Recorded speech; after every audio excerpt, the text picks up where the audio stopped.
Evening, welcome to the discussion on Iran-Israel conflict and impact on India. Indic Researchers Forum is a security think tank focusing on issues pertaining to national security and geopolitics.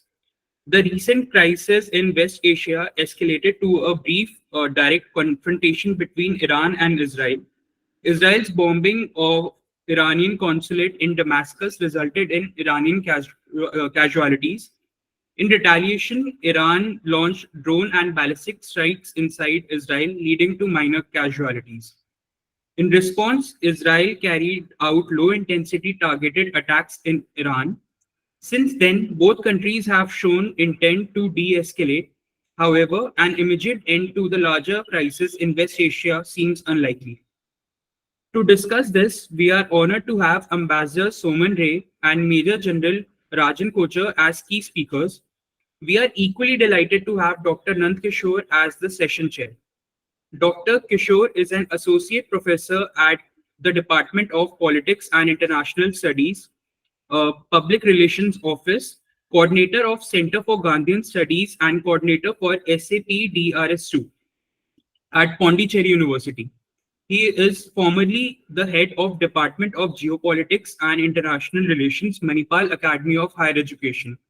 He holds an MPhil and PhD in political science from Hyderabad Central University and completed postdoc at the University of Leiden, Netherlands, with Erasmus Mundus Fellowship from the European Union.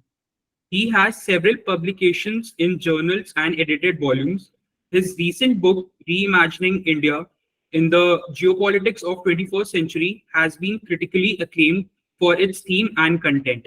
He has four books in the pipeline: India and the Great Powers in the Indo-Pacific, Strategy and Negotiations in International Relations, Understanding Perception of South Asian States on Rising India, and the fourth being The Art of Governing, Revisiting Kautilya's Arthashastra for the 21st Century. Before I pass the floor, I would request the audience to kindly turn off their microphone and write their questions in the chat box. Now I request Nandkishore sir to take forward the proceedings of the session. Over to you, sir.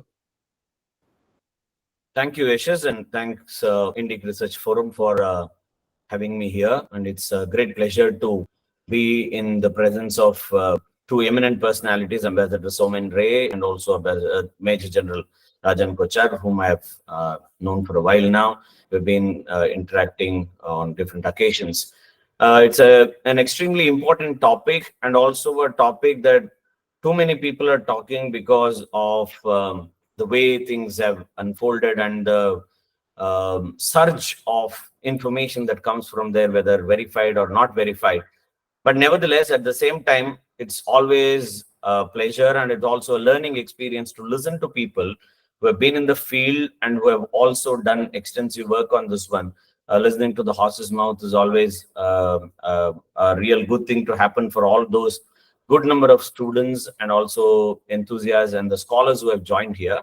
Without wasting much time, let me take the pleasure of introducing the two luminaries here this evening. We'll start off with Ambassador Soumen with a distinguished diplomatic career spanning over 3 decades. Ambassador Ray's expertise has been honed in some of the most turbulent regions of the Middle East, or what we call as West Asia and Africa.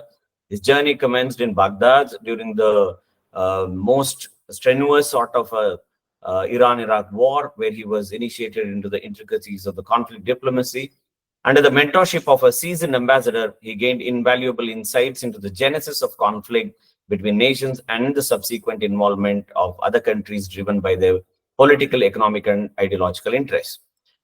His extensive observations are rooted in his experience during 2 diplomatic postings in Baghdad, one during Saddam Hussein's regime and another just before the outbreak of the civil war. In Bashar al-Assad's Syria, when the country was simmering with anti-establishment sentiments as well. He watched closely the Israel-Hezbollah conflict in 2006, as well as the Israel-Hamas war of 2008. Ambassador Ray was privy to Syria and Iran's covert involvement in their proxy wars. Now, additionally, he served in challenging environments such as Somalia under Mohammed Siad Barre's rule during the peak of the civil conflict, as well as in Uganda, Rwanda, Burundi, and the Democratic Republic of Congo. Upon retirement, he continues to analyze these dynamic scenarios and also he keeps crafting articles based on his profound research and personal experiences. Many of these articles have been published by renowned Indian newspapers, allowing him to contribute to the broader discourse on international affairs. As it's in the schedule, we will start off the opening remarks by the ambassador, and then we will move into Major General Rajan Kochhar, whom I'll introduce once Ambassador Ray is done with his inputs. Over to you, Ambassador Soumen Ray. Good evening, and it's a pleasure for me to attend this session discussing a topic which is very nearer to my heart because I served in the region for more than a decade and saw things evolving. Iran, Syria, Lebanon, Israel, all put together. Then Yemen, northern Yemen. Iran and Israel, the conflict which is under discussion today, is very interesting indeed. And if you see, Iran and Israel were best of friends during the regime of or reign of Muhammad Reza Shah Pahlavi. Israel has got only one friend in the Muslim Ummah, that was Iran. They had got extensive defense cooperation,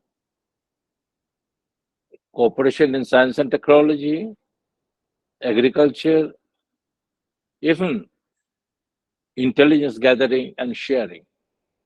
So much so that Sabhak, the Iranian internal and external intelligence agency, their people were trained in Israel by Mossad.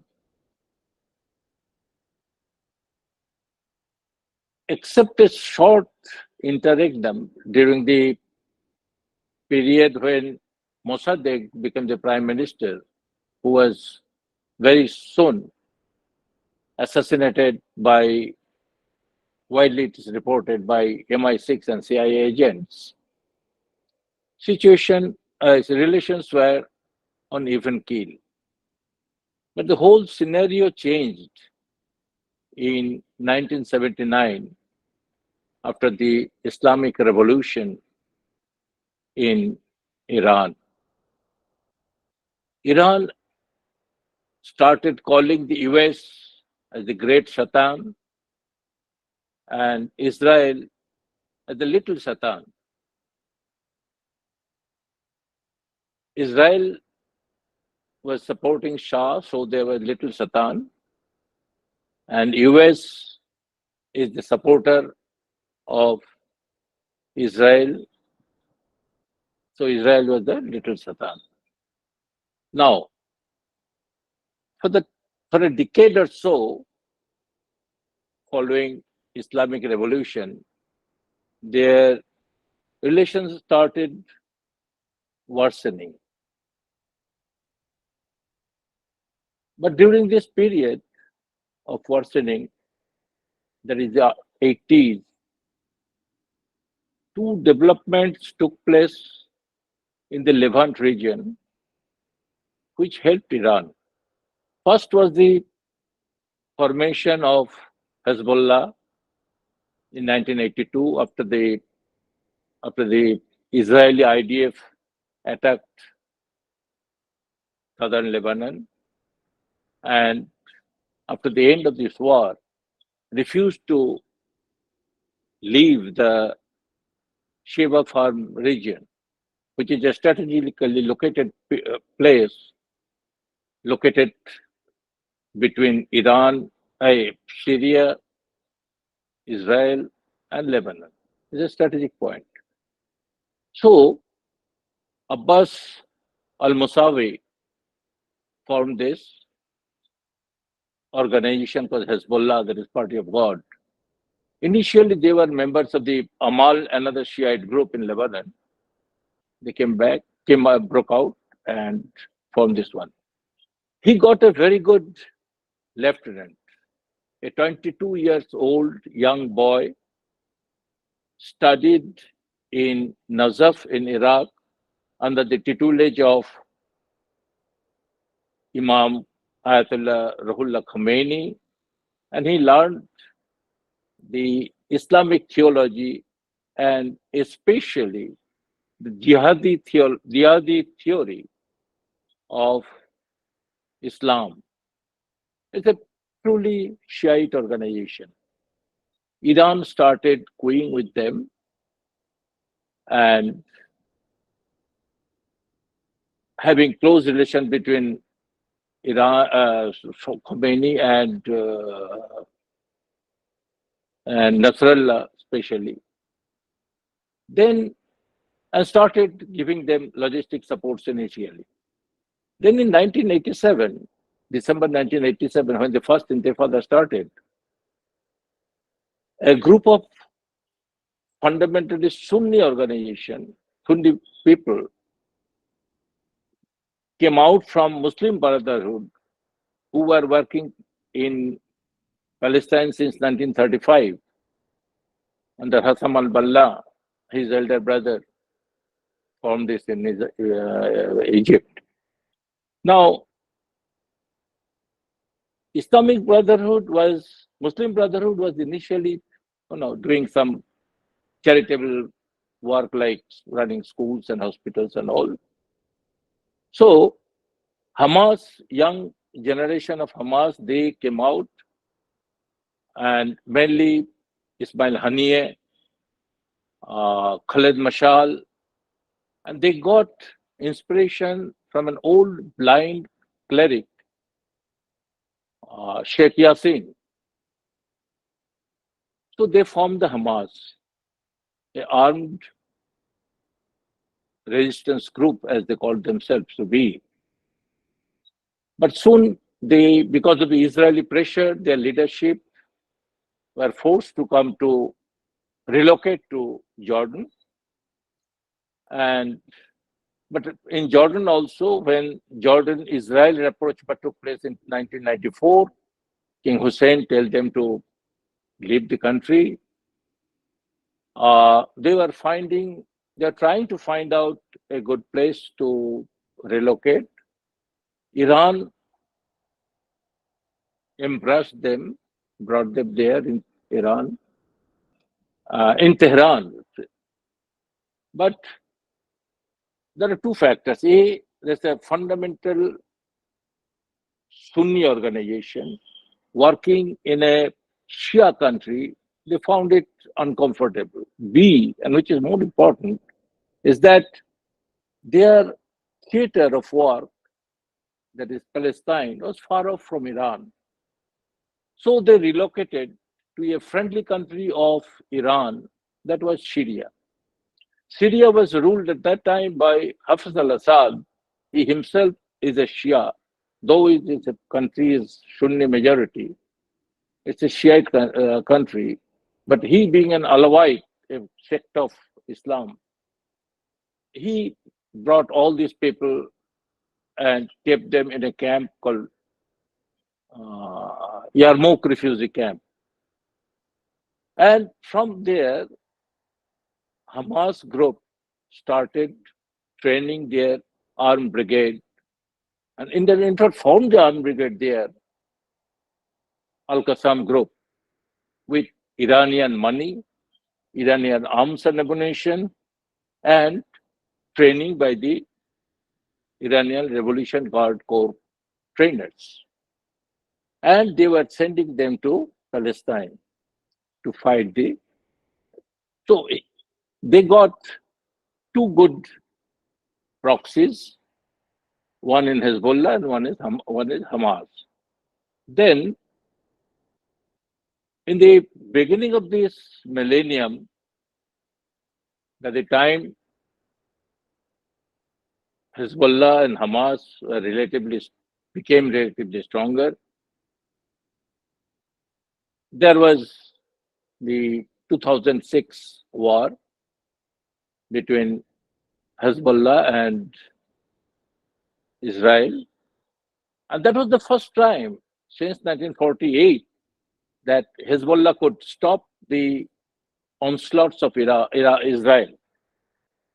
Though is the Hezbollah claimed victory, but it was some sort of stalemate. Anyway, Nasrallah became more popular than Jamal Nasser on the street of Arab streets. After that, the you know the skirmishes went on, but on the lower side of the peninsula, the Houthis, there is Ansar Allah, that is God's follower. It's a Zaidi Shiite.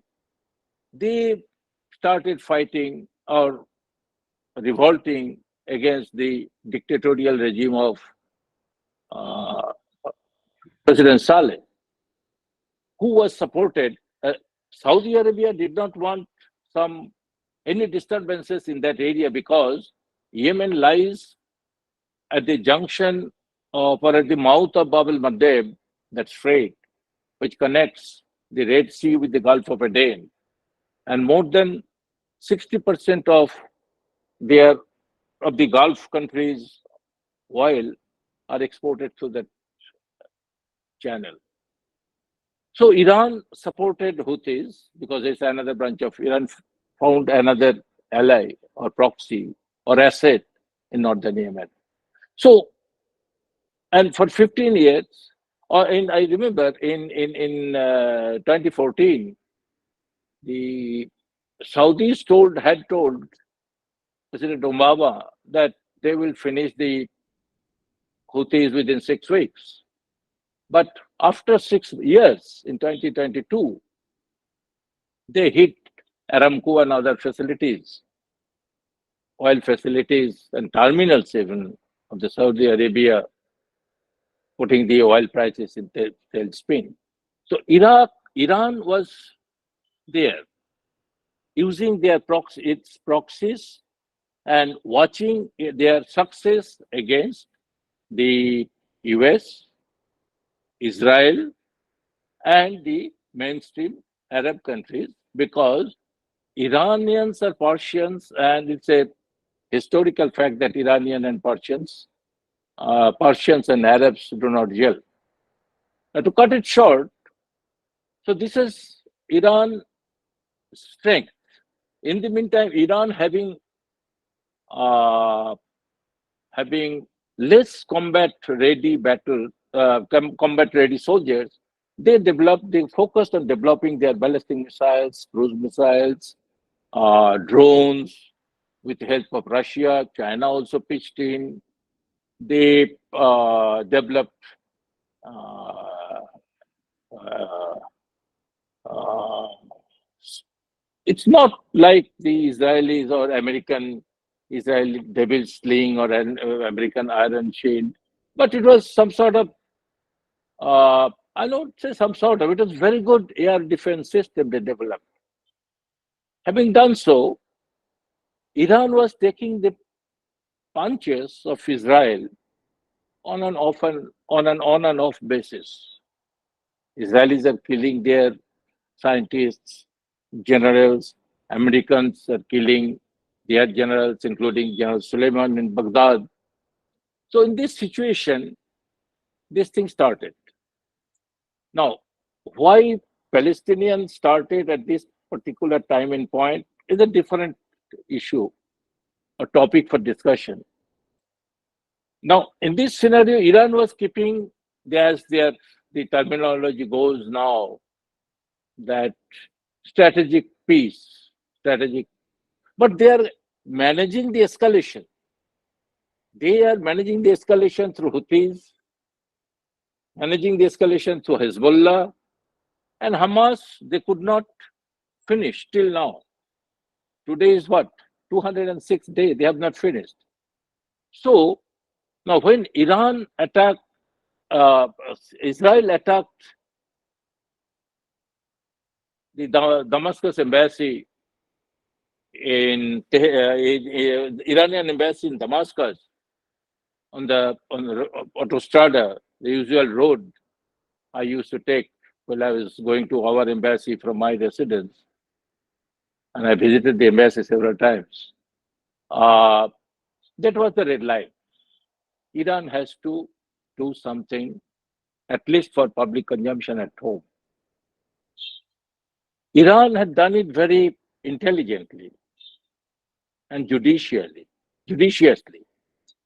They also do not want this conflict go beyond their control. They know that though US is militarily weak today, their defense supply, defense store has been depleted after supplying Ukraine and Israelis. And Israel is there. They want to avoid war, direct escalation.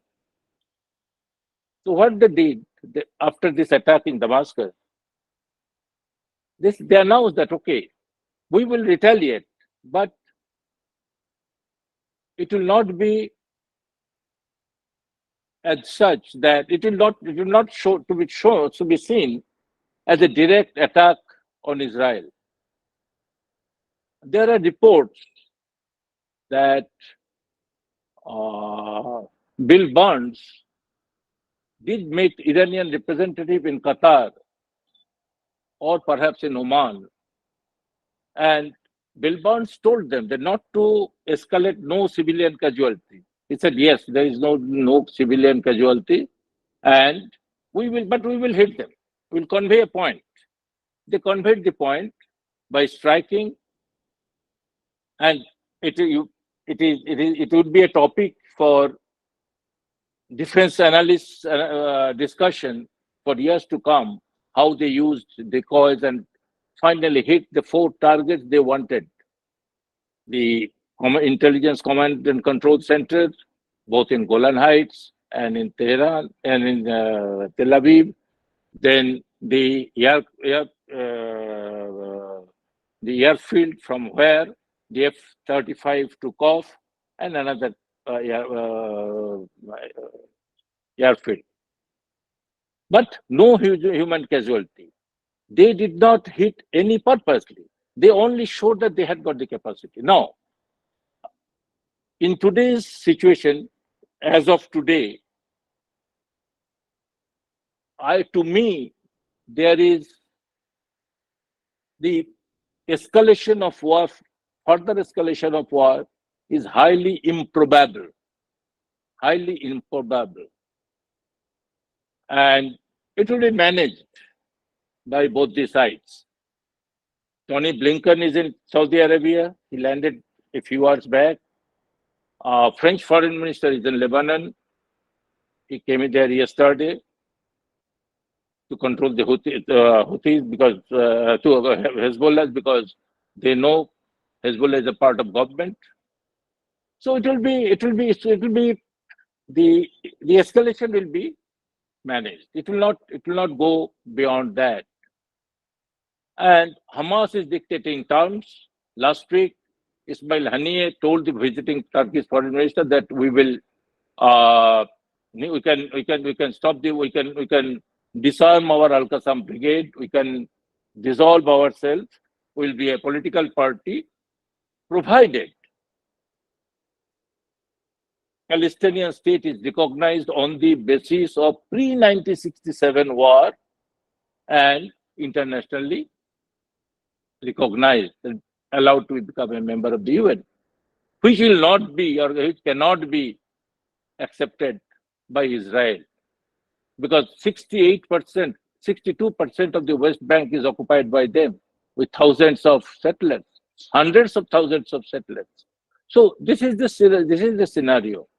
Hamas and Israel, this conflict will continue for some time. There will be some ceasefire, some relief material will come, but it will be stalemate for quite some time to come. Coming to India, India used to import around between 22 to 23 million tons of crude oil from Iran. Now it is completely stopped. India had to find another another sources, Russia and some African countries. In Iran, we have got hardly 200 families in Tehran and some 20-25 families in Jaidan. But in Israel, our relations with Israel, if Israel is destabilized, our national interest will be impacted badly, because the three main pillars of our relationship with Israel: defense, high technology, national security, homeland security, I would say, the parlance, homeland security.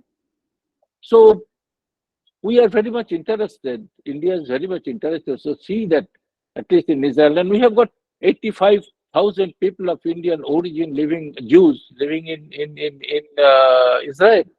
So, in addition to 20 odd thousand caregivers in Israel, so we are very much interested in coming down or bringing the situation under control so that it doesn't explode. And to my knowledge, it will not go beyond that. It will not go beyond that, which I have seen or experienced during my days in Saddam's Iraq or Bashar's Syria, or Mohammad Siad Barre's Somalia. I had gone to Lebanon immediately after the Hezbollah Syria Israel attack, and I have seen how the situation was brought under control by Iranian money. So Iran will somehow try not to escalate it, though Israel may, their ultra-rightist government, like their members Ben Gvir or Smotrich, will poke Netanyahu, but US will not allow, as it happened in 1982. Ronald Reagan picked up the phone and told, who was the prime minister at the time? Izzat Samir was the prime minister. He told him that stop the war right away. In the middle of the war in 1982 with Lebanon. And in the afternoon, he got a call back from Izzat Samir that, okay, it has been stopped. So I do not think US will allow it to go beyond certain limit. Iran, on its own interest, will not like to allow this war to go beyond that, beyond the current position. And India has been playing a very constructive role in that, being our honorable prime minister's suggestion on how to end the war has been well taken by both the sides. That's all from my side.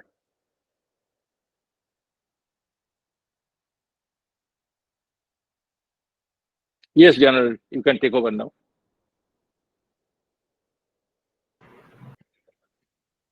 Thank you, sir. Thanks for those extremely important insights and the type of intricacies that are involved in this particular scenario. Different permutations, combinations, or different scenarios that are emerging, the options that we have.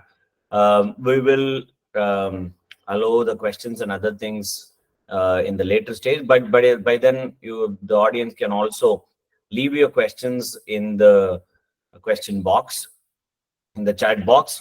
Now, I'll take a minute to introduce our next speaker. That's Major General Rajan Kochhar. He's a known figure. He's been on many occasions, been a speaker on this particular forum itself. Some of you might be already familiar with him, but yet for those audience who are attending for the first time, let me take the pleasure of introducing Major General Rajan Kochhar. Major General Rajan Kochhar, VSM, PhD, is a former MGA Central Command personnel.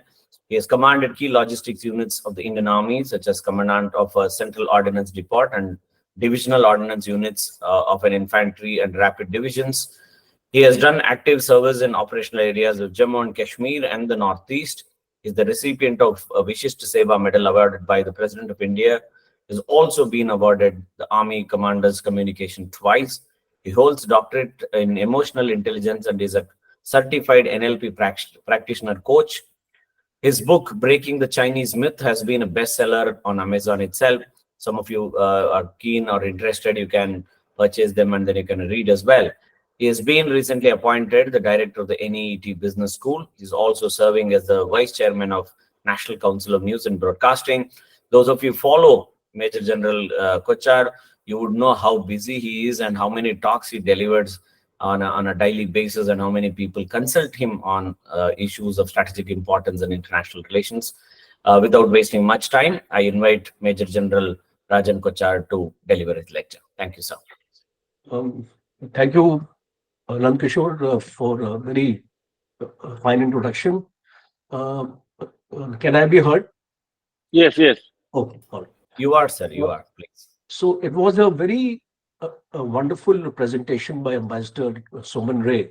He covered the various geopolitical aspects of the conflict.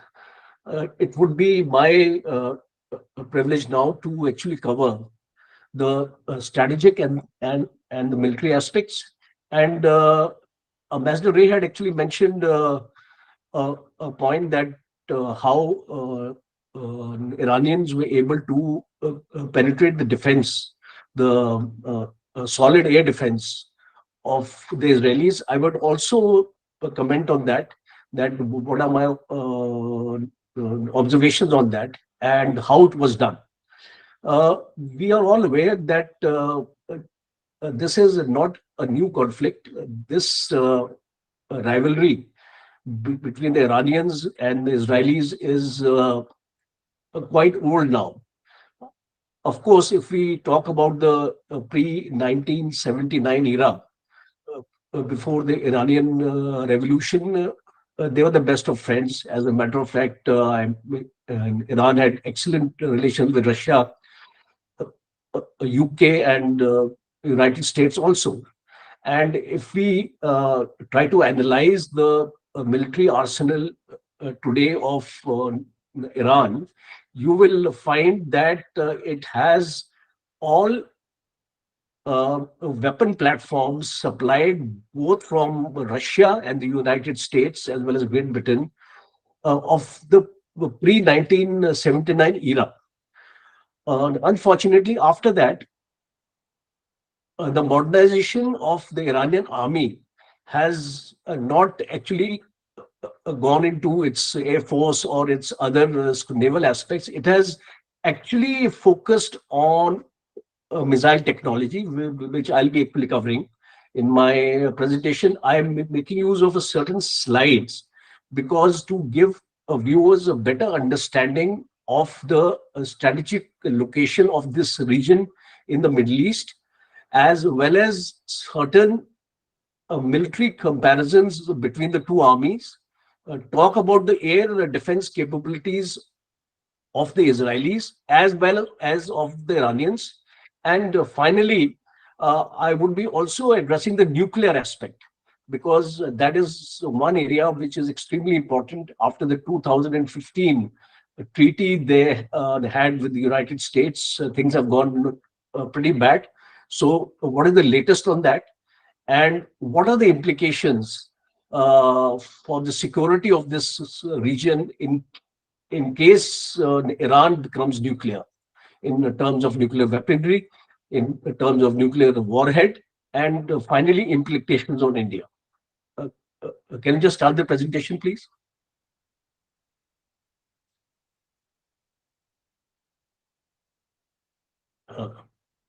Yashish, can we have the slides?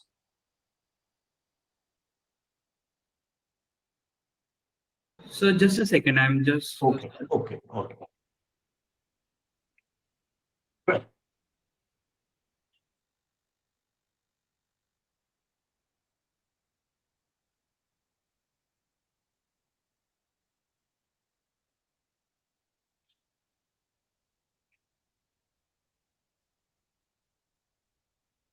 Uh,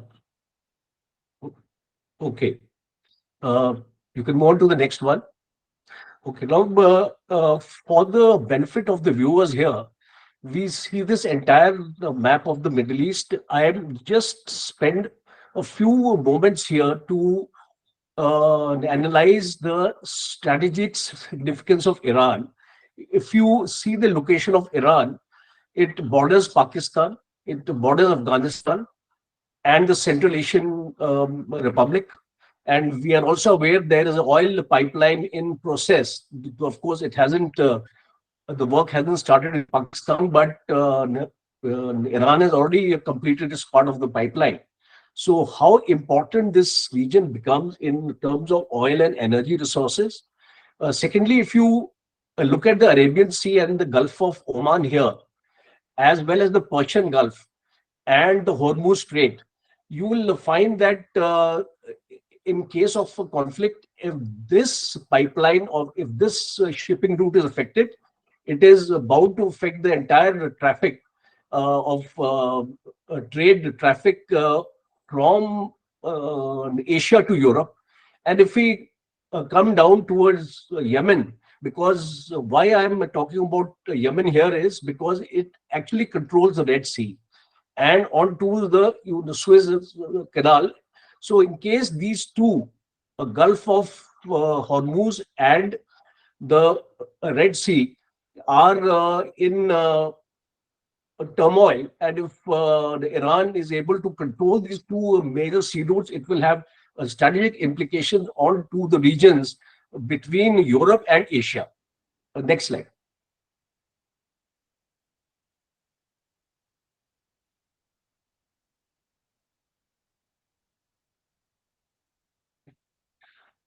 Now, if you just what I just mentioned was, I will just reiterate the Strait of Hormuz, Bab al Mandab, and onwards. If you see the Suez Canal and the Strait of Gibraltar, all these major shipping routes, Strait of Hormuz, and the why I'm actually saying this, this will impact trade from Saudi Arabia also.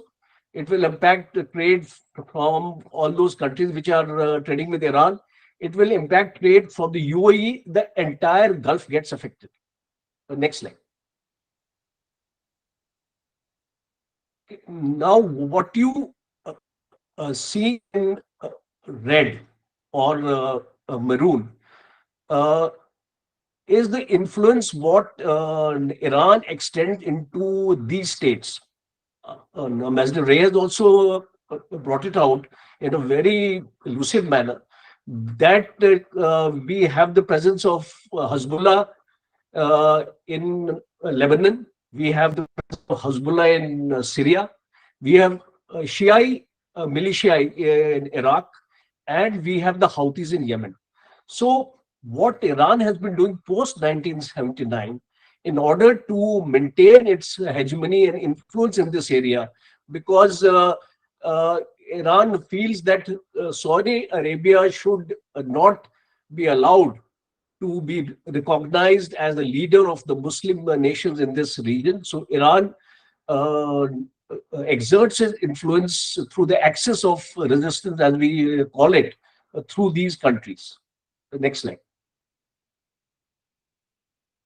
Now, after understanding what kind of strategic importance Iran actually lends into the area, if we compare the two militaries and draw a comparison, we find that there is a growing disparity in terms of active personnel, in terms of tanks, in terms of armored vehicles, and fighter jets are more or less the same. But I want to bring out one important difference here is Iran has very old vintage equipment. It does not have the kind of modern equipment, and it also does not have the kind of technology in terms of its weapon platforms which Israel actually enjoys. So that is why Iran would not like to get into a direct conflict with either Israel or the UAE or any other country, because it knows the United States will also become a part of that alliance. It will have to fight the United States also at the same time. And it does not have the wherewithal right now to fight uh, a conventional war. And therefore, next slide. Therefore, what Iran is doing right now is it is fighting the battle through its proxies. On this slide, you see the amount of money being pumped in to all these militia and rebels here. You have the Yemen, uh, $10 million, and this is on a yearly basis I'm talking about. So this kind of money which Iran can afford to actually give to these militia to fight its own battle. They are proxies fighting the battle for Iran, and keeping this entire region, as far as Israel is also concerned, in a destabilized state, because that is what Iran's foreign policy or its regime dictates today, that we must keep this area in a flux, and we must keep these skirmishes and battles on to weaken our adversaries. The next. Uh, you now, as Ambassador Roy said, that there is a very slim possibility of escalation. I tend to agree with him, because considering the present circumstances, I don't think the escalation in the direct sense will take place.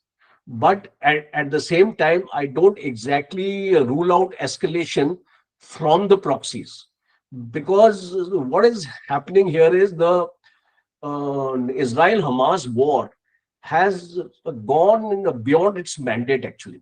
The kind of people who have been killed, the civilians, the innocent women and children, and it's been uh, spoken as genocide. And also, we saw the protests in the universities in America, and it has been a very wide uh, protest, widespread, I would say. It is not restricted to one university. It has actually gone on a number of universities. So we see this proxies being super active in the next 12 months, I visualize. They are going to be active. All support from Iran is going to be given to them, but it will be short of war. We don't see a direct confrontation between either Israel launching any strikes into Iran. Uh, However, a word of caution here, the red line is going to be if Israel attempts to target the nuclear facilities of Iran. That will be a red line here. And the moment if that happens with the tacit support of the United States, because there may be a possibility that Iran does not agree in curtailment of its nuclear program. And in case that is not going to happen, you remember in 2021, uh, there was a cyber attack on one of its nuclear facilities in Iran. So I don't rule out these kind of attacks to happen in the near future. So next. Uh, as I actually mentioned, that in case of a war, these two countries are separated from each other. They don't have a common boundary.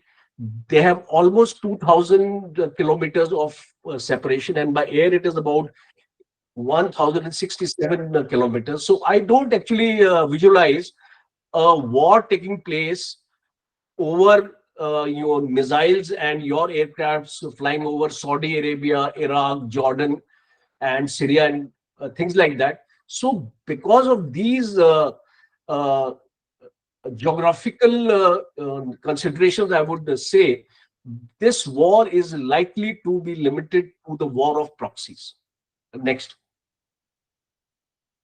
Uh, Look, we are all aware how Israel has geared up its air defense system. You have the Iron Beam first, you have the Iron Dome, you have the David Sling, you have the Arrow 2, and you have the Arrow 3. One thing has been missed out here is the Patriot missile system, which will be between Arrow 2 and Arrow 3. So you will find this kind of a layered system is considered to be one of the best in the world. And how and why the seven missiles could penetrate this field is a point for concern for the United States. Because why am I saying this is South Korea and Japan are going to be the next market for United States air defense systems. And they're going to ask some very pertinent questions to the United States here, that uh, how is that penetration can take place of the missiles from the system, and how it took place. I'll just uh, uh, discuss that also. Okay, next. Uh, Contrary to the belief that people have, as in the opening remarks, Professor Nanda Kishor also mentioned, that we are not getting the right picture actually coming out from the Middle East, because there is an informatized warfare which is actually going on. And this informatized warfare, I mean, Western nations are very, very adept at that. Today, if we look at the missile program of Iran, this program technology, Iran is being helped by two major nations. One is China, the other is North Korea. And it's a known fact. Today, if you see how well Iran has made its air defense with its Shadab 3, which is a totally indigenous missile, which has been produced by Iran, and it has a range that it can reach Israel. So we have actually seen it happening. Also, seven of them actually reached Israel, and Khorramshahr and Khorramshahr 4 missiles series are also capable of causing a similar kind of a damage. Next. Now we talk about the nuclear part of Iran. Okay, next. So now, if you have a look, Isfahan, where it was reported that one anti-air defense system of Iran was damaged by Israel, and it is reported that one S-300 system, which they have actually got from Russia, was deployed here, and it was damaged. So that information Iran has not collaborated, but we still feel that may be partially correct, because we have certain satellite images available to show that one of the air defense systems was targeted. And if you see these 5 areas which have been highlighted here, starting from Fordo, Natanz, Isfahan, Ardakan, and Sagan. These are the areas where Iran's missile activities or their reactors are actually located. Next.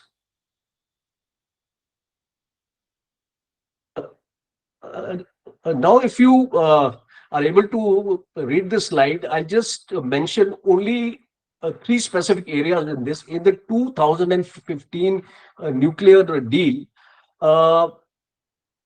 Natanz was to be the only enrichment site.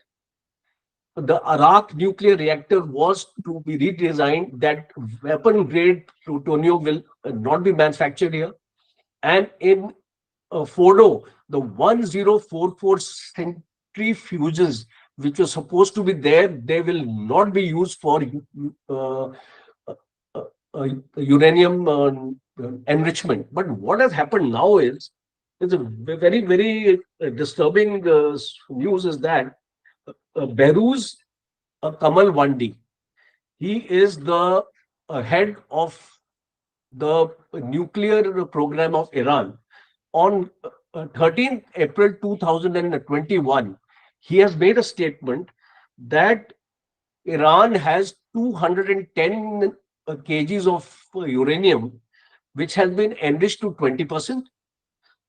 It has produced 25 kg of uranium to 60 degrees, and its capacity is 9 kg per month.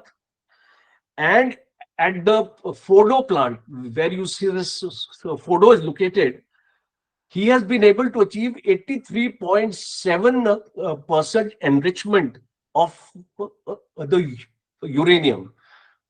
Now, to make a nuclear bomb, you only require 90%. So you can safely assume, I'm talking of 2021. We are in 2024 now.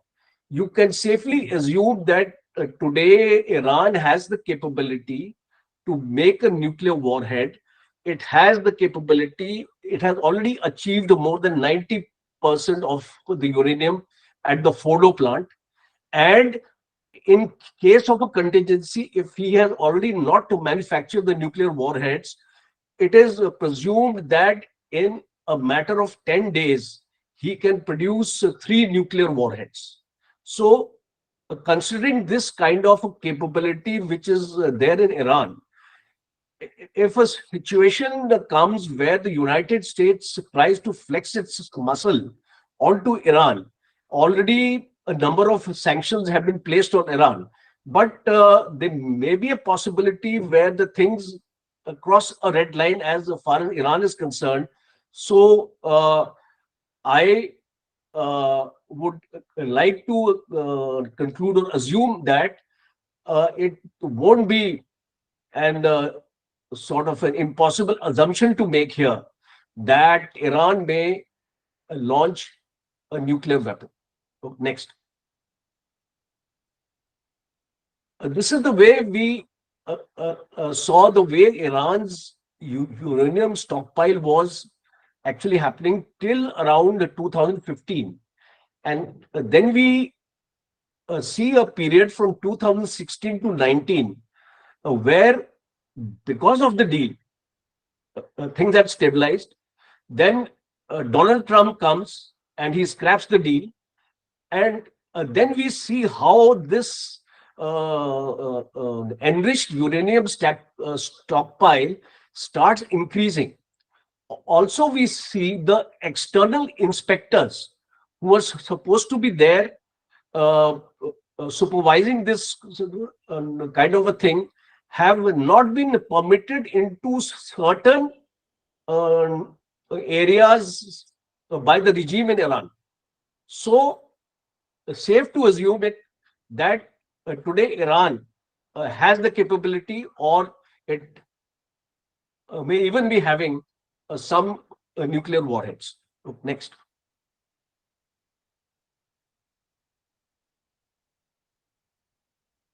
This is what United States was planning, that if we are able to strike a deal in 2023, it came actually very close to those negotiations at that point of time. And it thought that it could actually bring this curve down, but unfortunately, it has not happened. Next. Just a small example to give the viewers about the impact on India. What happened in the Red Sea, we already are actually facing the impact. It will take, because of elections, I think the government has not increased the prices of fuel, etc. But we are going to see after elections now, the prices of fuel actually going up. The crude oil barrel has gone up to more than $90 now. It was around $70 a few months back. And a direct impact of these airstrikes between Iran and Israel, we have seen a spike of almost 3% in the price of crude oil. Next. Now, here is an important aspect: how it is going to impact the India, Middle East, Europe economic corridor. I wanted to bring this aspect into this discussion because when we talk about impact of India, we have to consider this, because this was going to be a game changer, and already work had already started here, and right now it is stalled. The only bottleneck here is, if you see the Persian Gulf area and the Strait of Hormuz, if we are able to sort out things with Iran, and we have a good relations with Iran, but the point here is not India-Iran relations. The point here is relations of Iran with the rest of the world, the United States, the Western nations. And this IMEC was the brainchild of the United States. It was brought up in the G20 summit. So we see right now, as far as I visualize, a delay in this project. Let's hope it resumes at the earliest. Next. An impact on the supply chain. I just carried out analysis or research on the open sources. 30% of the global world trade has been affected. 12% of the container traffic. Shipping costs have increased 5 times. And inflation, 0.7% of the core goods on 0.3% overall inflation. And alternative routes are actually increasing the cost. There has been a 30% increase in the transit time. Supplier delivery time, as we actually call it, the lead time, is also increased by 30%. And the global shipping capacity, after all these ships are being recycled, the global shipping capacity has also reduced by 9%. Next slide. Now, as far as India is concerned, we are affected by all these aspects. Major products I have actually taken that in the long term, if the Red Sea remains volatile as it is today, and and the traffic is not actually flowing through the Red Sea, in spite of our 10 ships being there and patrolling that area, we are going to find these 10 to 12 odd commodities which we are exporting and importing at the same time are going to take a hit. Next. You just to again highlight actually figure that in 22-23, India's bilateral trade with Europe and the North Africa stood at 189 billion and 15 billion respectively. There is a rising fear that these exporters, these targets are going to be impacted by at least 25%. Next. So you can shut down the slide. So I'll just give my concluding remarks here. So as I would like to sum up my entire talk, first is a possibility of a direct conflict between Iran and Israel is, I won't say unlikely, but I would say that presently I don't think that will take place. The proxies will be more energized now, especially when this Gaza conflict is not actually coming to an end. I heard that today there is a move for a ceasefire. I believe the Hamas has made a statement that they are looking at the proposal which has been sent by Israel.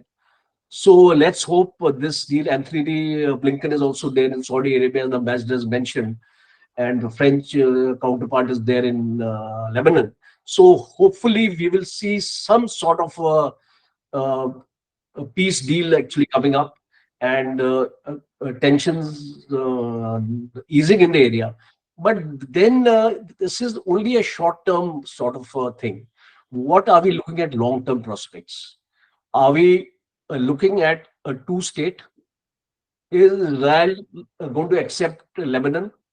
Is Lebanon going to accept correction? Palestine? Is Palestine going to accept Israel as a state? Are they prepared to live peacefully in coexistence? Will it be like a India and a Pakistan, that you establish a state and you recognize a state, but you are constantly at a proxy war? Will the security of the region stabilize? Will the superpowers stop playing their games?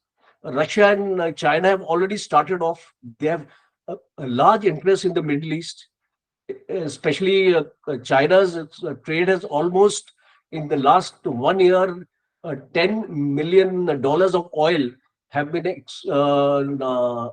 imported from Russia and Iran. So will they continue to be a major players and try to dent the influence of the United States? In the last 5 years, United States had 1.2 lakh troops in this area. Today, United States has got only 40 lakhs. Will United States increase its boots on ground in this area? So all these are very interesting questions, which possibly I don't have the answers. So I think only the time can give us these answers. Thank you very much. Jai Hind. Thank you, sir. Thanks for such a wonderful presentation, and I'm sure it was a learning experience. Now I will take our put up certain questions that are specifically asked to both of you. First is to Ambassador Soumen Ray.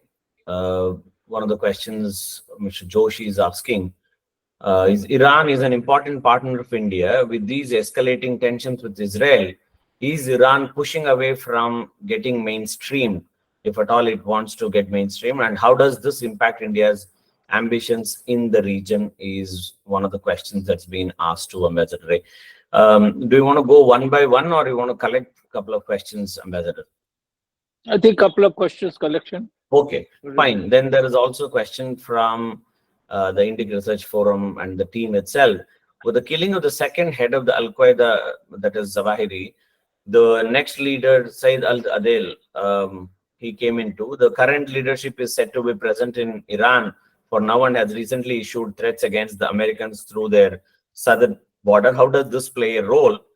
And what is the role of Egypt in all this mix, given the history of good cooperation with the Hamas for the in Sinai itself? Now, let me answer. Iran cannot come or will not come or will never come in the mainstream of the Arab politics. There has been Cold War in the Islamic war between the Arabs and the Persians. Many of these mainstream Arab countries have got large number of Shia population. For instance, Saudi Arabia has got 25% of Shia population in Darham region, which is the oil-rich region. Then in Bahrain, when those Shiites revolted, not revolted during the Arab Spring, they wanted their right because they are discriminated against. They were crushed by the GCC tanks. Tanks from Saudi Arabia come, more than 1,000 tanks came, and even the doctors who treated those Shiite patients, they were put under jail, and still they are in jail. Okay. So Kuwait has got large number of Shiite population. So these Shiite population have got their allegiance to, extraterritorial allegiance to Iran. Okay. Iran is trying, like other proxies, their Shiite population, the Shiite population in those countries, to act on their behalf. Okay. And as a result, Shia or Persian Iran and mainstream Arab countries will be at loggerheads for all the time. It is coming. It has been coming since 18th, 8th centuries, when Shia Sunni was the mainstream Islam was divided into two factions. So it has been going to continuing. I do not foresee that all of a sudden, because of any development, this last February's rapprochement between Saudi Arabia and Iran. What did it produce? Nothing. Just nothing. Only they opened its two embassies, just like that. As the General was saying, that like India and Pakistan, we have got best of uh, all paperwork's done, but what is going on the ground? And Egypt has been playing a role because it had lost Sinai Peninsula, which was its territory during the 1967 war. It had got it back, and Hamas has got a presence in, among all other countries, in Egypt. So Egypt is trying to play, Egypt and Qatar, they are trying to play as big boss, but they are hamstrung by their influences on these people. The people on their relations or terms and conditions they are putting forward. Hamas is putting forward to Israel via Egypt, because it's not acceptable to US. The countries which only the countries which can influence this thing is Saudi Arabia. But Saudi Arabia is not getting directly involved in this. Only lip support. They have not come out with any statement. What Saudi Arabia is doing. So Egypt is trying its level best. Yesterday is what? Monday. Today, the Hamas delegation is supposed to reach Cairo today, this evening, to meet the Egyptian intelligence guy, along to discuss the intricacies of the Israeli presentation, Israel offer. But I know we came so close on many previous occasions regarding ceasefire, but Egypt could not do it. Qatar has become so much dissatisfied with Israeli and US statement that Qatar is not doing enough to get the hostage released. But there is a limit they can go. They cannot go, because, as General was saying, mentioned very correctly, these proxies have become, with the Iranian money, they are like polycentric, organizations of Iran without being directly under control of Iran. And Iran has been hosting the Al Qaeda people. It's nothing new. It has been continuing since Osama bin Laden's time. Osama bin Laden's elder son, he had got 8 sons or 9 sons. His elder son used to stay in safe haven in Iran. His 2 wives were in Iran. So Iran has been supporting or assisting in a covert way the Al Qaeda. This is nothing new. This is their old thing. So we do not. I don't feel that this thing will have any impact on the Al Qaeda's future activities and Iran's image on this thing. Thank you. Thank you, sir. I'll take other questions. The question is from Mr. Eric, that the current crisis playing out in both Palestine and in the Red Sea, is in any way directly linked to the war in Ukraine?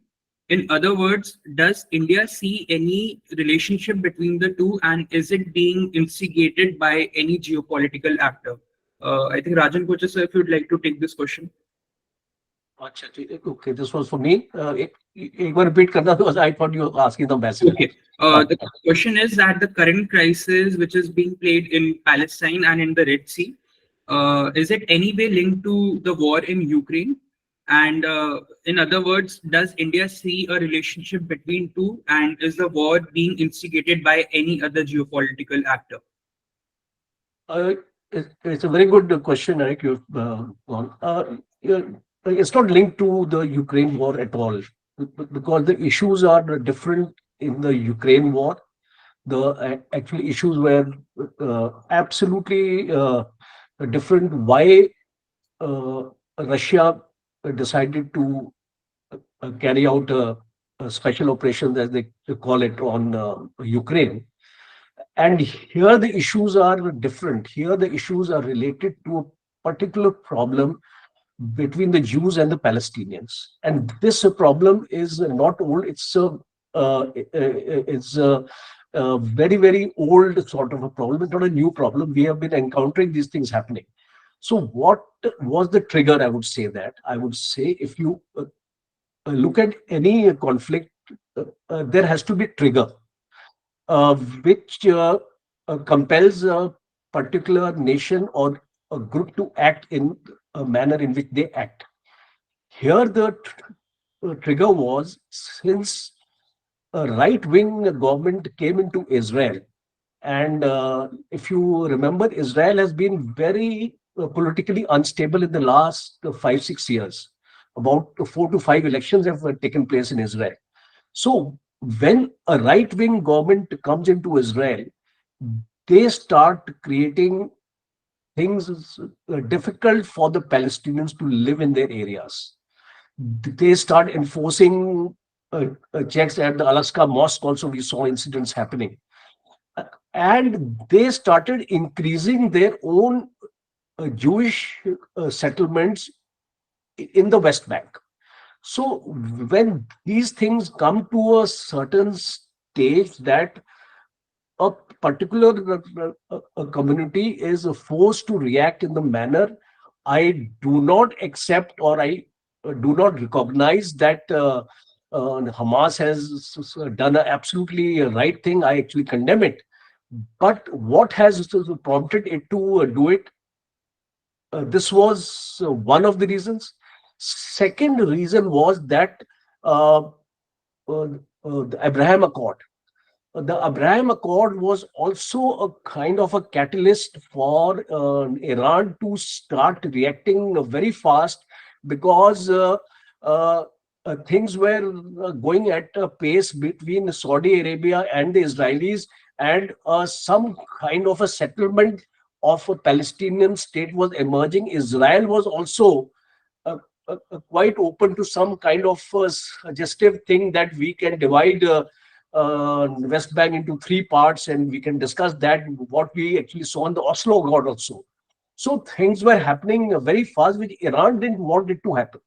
So Iran was also a catalyst to this situation which was happening there. A third aspect was that uh, I do not accept it that the Israeli intelligence was not aware that what was happening in Gaza. Uh, uh, uh, they have that finest intelligence available in Gaza. They knew exactly what was happening. The problem was they were overconfident on technology, because they thought that they have fortified themselves in such a manner that any amount of attack which can happen, nobody can infiltrate into the Israel areas of habitat. So these were the factors which led, and in their no way are connected to the Ukraine conflict. Yes, one common factor has been the role of the United States of America. United States of America was responsible for helping Ukraine, and all the NATO countries have got together. That is why that conflict has been prolonged. Similarly, the Israel uh, Gaza conflict has also the sanction of the United States. All kind of help is being given. So I would uh, uh, be safe to assume at the end that United States plays a very important role in generating conflicts all across the world. I would like to supplement what General had said just about the Palestinian. May I? Yes, yes, sir, please, sir. Uh, for many of us, this current crisis started from 7/10. That is, and we are condemning the Hamas's attack. But that there is a background to it. We are not discussing. Since 2007, the whole Gaza area is a 365 square kilometer area. They call it pancake handle island. 365 square kilometer area, 2.3 million people are staying. And it is blockaded from all the sides, air, sea, and land. So so from cradle to grave, they are raising in that way. And as General very rightly said, Abraham Accord cut Iran off and Palestinian off.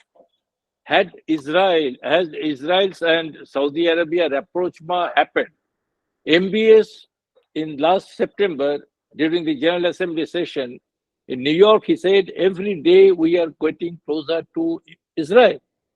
So in that case, where does the Palestinian go? They are nowhere. Abraham Accord, three main countries, Sudan I will not take as a major country, or Morocco. You see, UAE, Bahrain, they are the drivers of the GCC country. They have joined the Abraham Accord. Saudi Arabia is in the pipeline. So where Israel goes and where Palestinian goes, they are not even in the back burner. They're not even in the back burner. People forget. And two-state solution, there is no two-state solution. There is only one-state solution now. I can foresee there is only one-state solution, that Israel will be there and Palestinians will live as a second-class citizen, because if you see the latest poll in Israel, 85% of the Israelis, they have been so indoctrinated that they do not want Palestinians to live in their own land. So this is the situation we are in. And it won't stop. It won't stop. It will continue as actions or violence perpetrated by non-state actors. No state. Iran, as you rightly said, Iran is not there. It is hands off.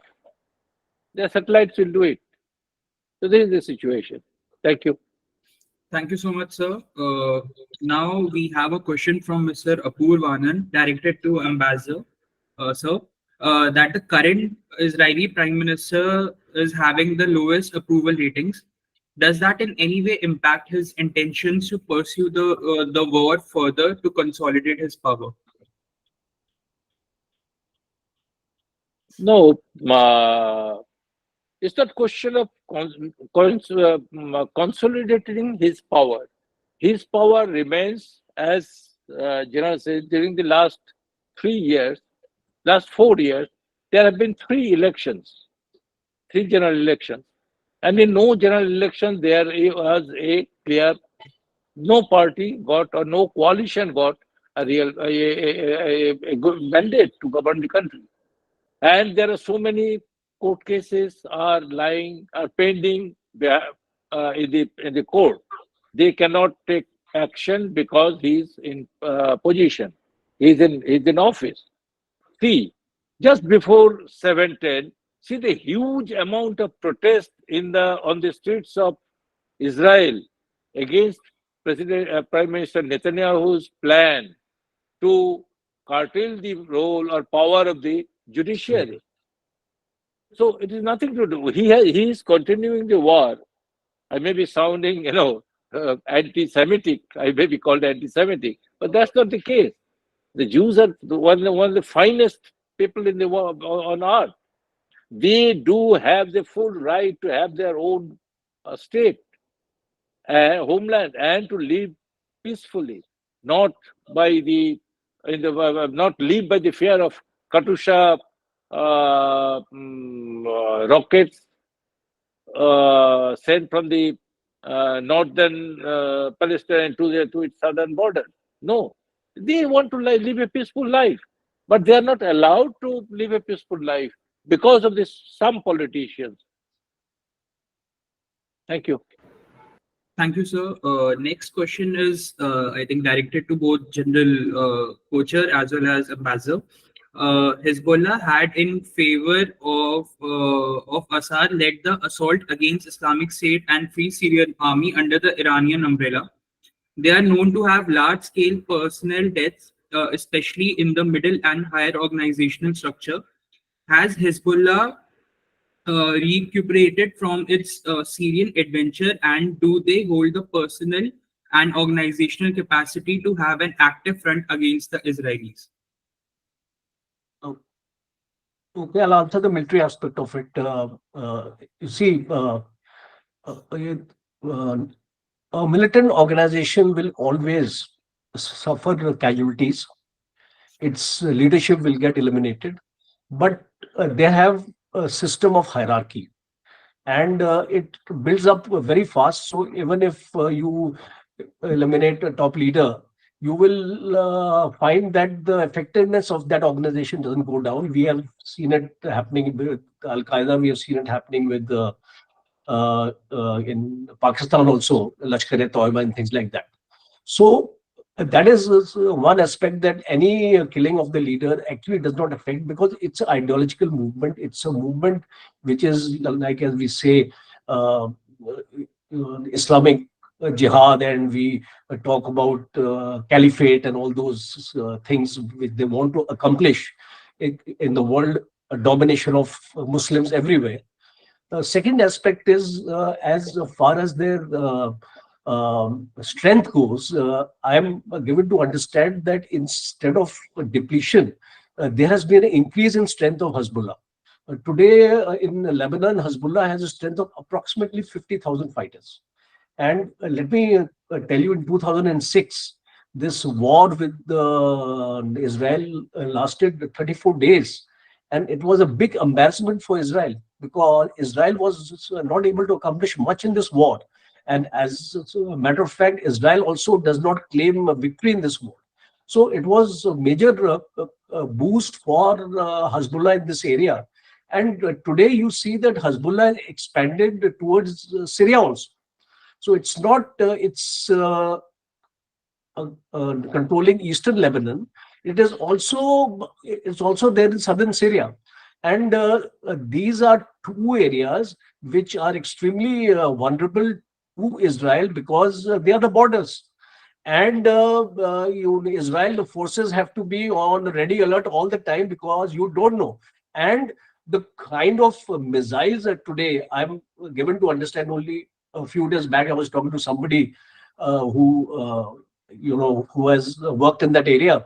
So he was telling me the kind of missiles which the Israelis have, which the Iranians have actually given to Hezbollah, that they even have ballistic missiles today.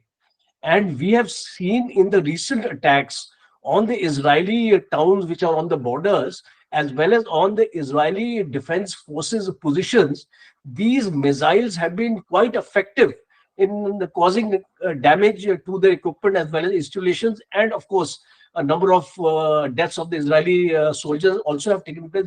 It actually doesn't get reflected in the media. But the Hezbollah nuisance will always be there for Israel. And let us not go back with the presumption that the Hezbollah has been weakened. Thank you. Yes, from my side, what I can say is that Hezbollah is not a pan-Islamic country, political party. Hezbollah is a political party, but it doesn't have any agenda. If you read the charter of Hezbollah, which I have read, at no place they have mentioned that they want to go beyond Lebanon.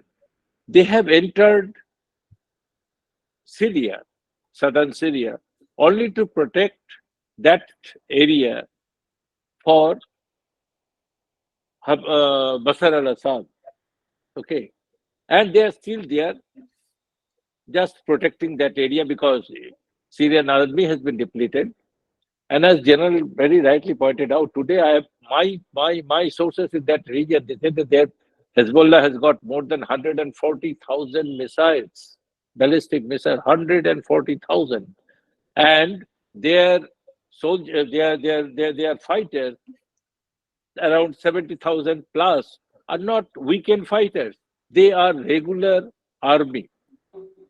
And Hezbollah's army is a part of Lebanese army. So because Hezbollah is a part of Lebanese government. So Lebanon, they do not have any pan Islamic idea. A, B, they do not want to enter. Their only object is to call it nuisance or whatever it is.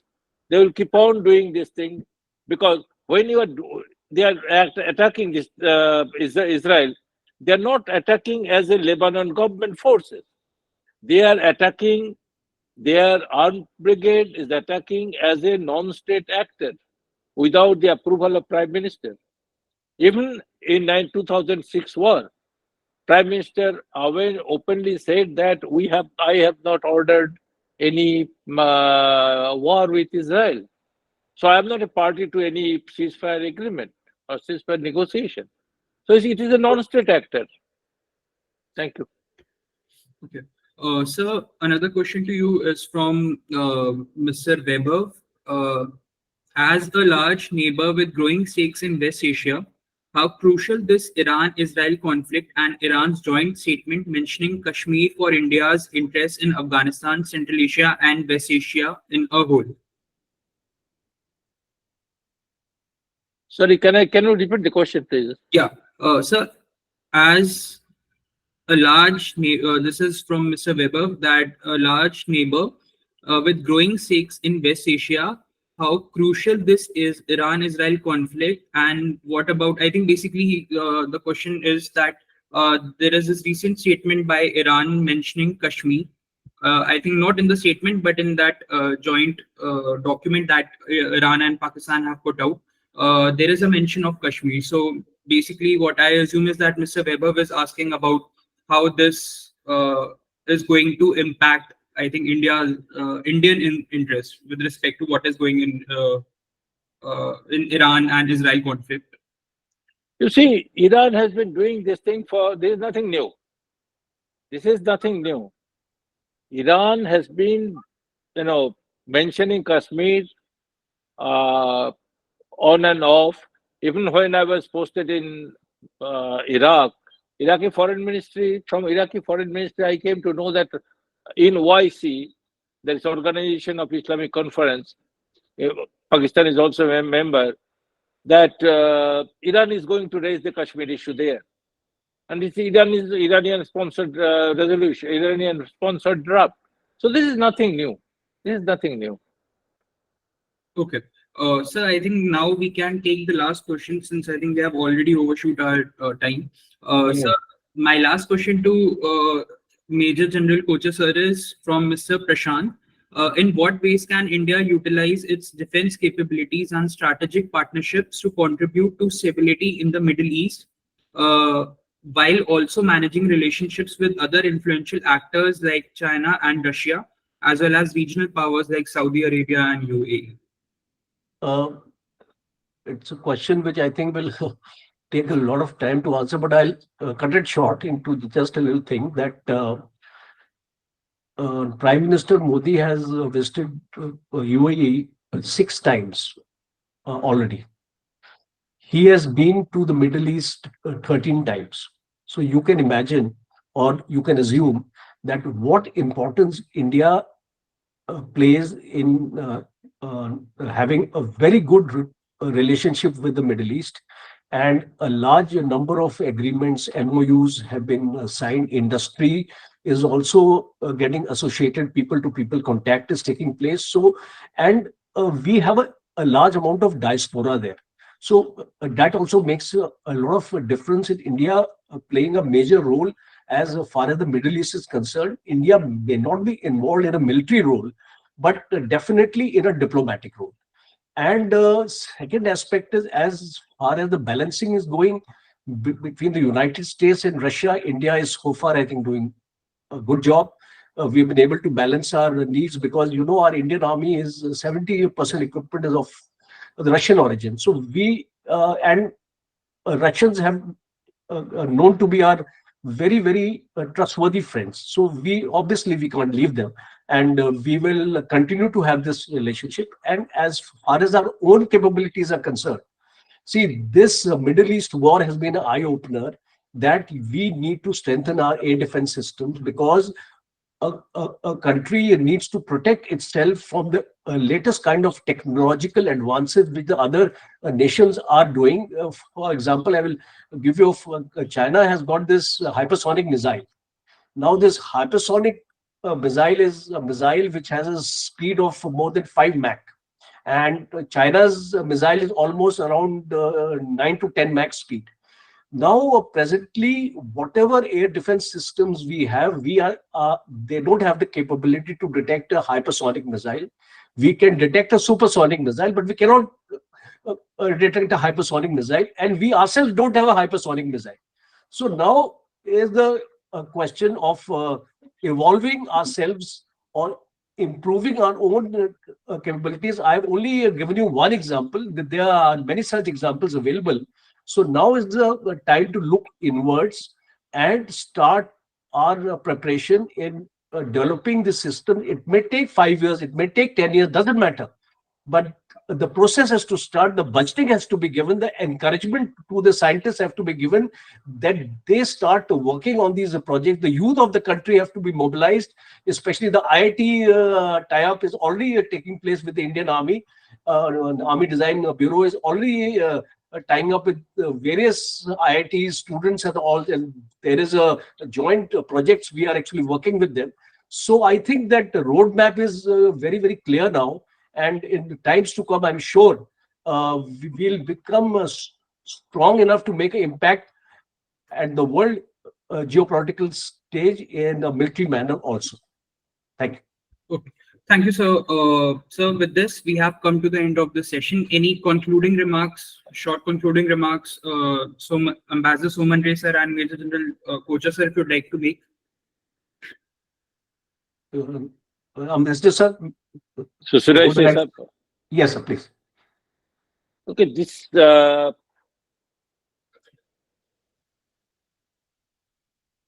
all of us are really concerned about the escalation. And in today's discussion, General and we are on the same page that we do not think that there is an immediate possibility of escalating the war beyond what has been already done. Okay, it will be impacted. It has already impacted. Oil price has gone up by 2 to 3% percentage points. Trade routes have become longer. Insurance premium has gone up. So we want that it should come to an end as quickly as possible. However, having said that, this will not end so quickly. It will continue, but it should be contained, should not be allowed to go further, so that the world economy is impacted. And India has been playing a very proactive role, both in Russia-Ukraine war and in Israel-Iran conflagration. Most of the things are not done through megaphone diplomacy. We are in active touch with those people, both the sides. We are consoling them, and we are telling them, we are counseling them and telling them how not to behave.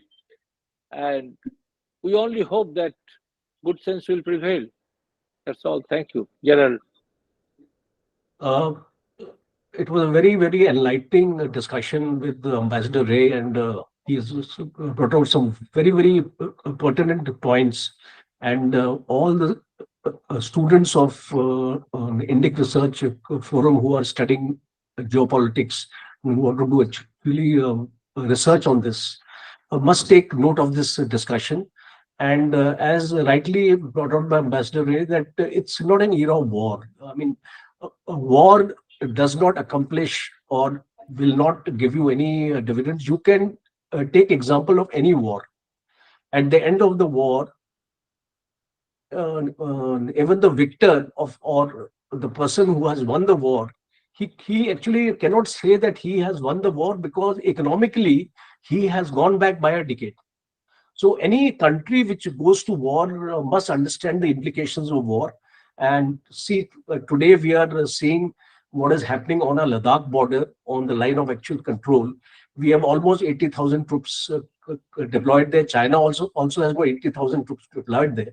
What has been the ultimate victory, you tell me?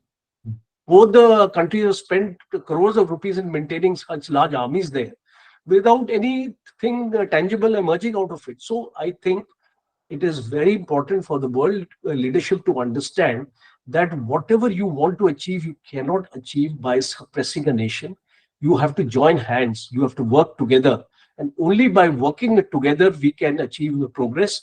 So that'll be my message to all of you on this forum, that whatever we study in geopolitics and whatever we tend to gain or we tend to lose, it's most important to understand that we have to work together to achieve what we want to achieve in this world.